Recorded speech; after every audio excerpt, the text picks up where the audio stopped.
Subscribe and share my channel Sudarsana. ఓం శ్రీకృష్ణ పరబ్రహ్మణే నమః. శ్రీ గురుభ్యో నమః. శ్రీమద్భగవద్గీత 17వ అధ్యాయము.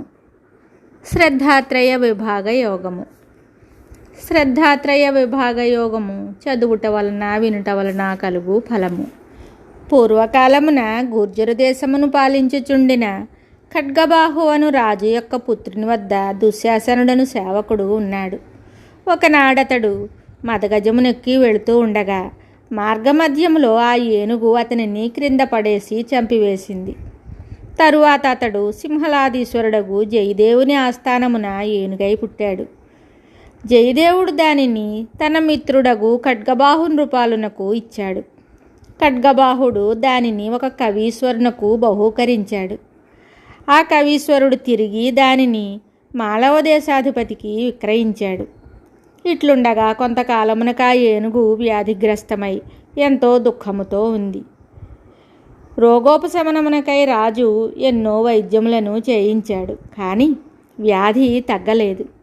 ఒకనాడు రాజు దానిని చూడ్డానికి రాగా ఆ ఏనుగు రాజుతో ఇలా చెప్పింది: రాజా, ఈ ఔషధములచే నా వ్యాధి నెమ్మదించదు.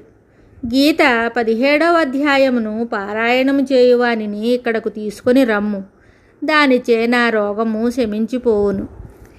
గీత 17వ జాపకం ద్విజమానయ తేనాయం మామకో రోగ శామ్యత్యత్ర నసంశయ.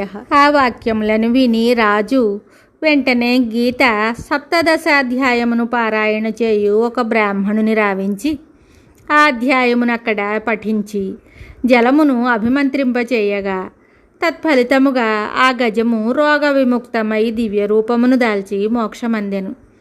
అది చూసి మాళవాధిపతియగు నరవర్మయు గీత 17వ అధ్యాయమును పారాయణము చేస్తూ అచిరకాలములో ముక్తుడయ్యాను. కాబట్టి గీత 17వ అధ్యాయము పఠనముచే మహావ్యాధులను ఉపశమించి జీవునకు ముక్తి లభించును. గీత 17వ అధ్యాయ ఫలము సర్వరోగ విముక్తి మోక్షప్రాప్తి. శుభం. శ్రీమద్ భగవద్గీత తరువాయి భాగంలో మళ్ళీ కలుద్దాం. నమస్కారం. Subscribe and share my channel Sudarshana.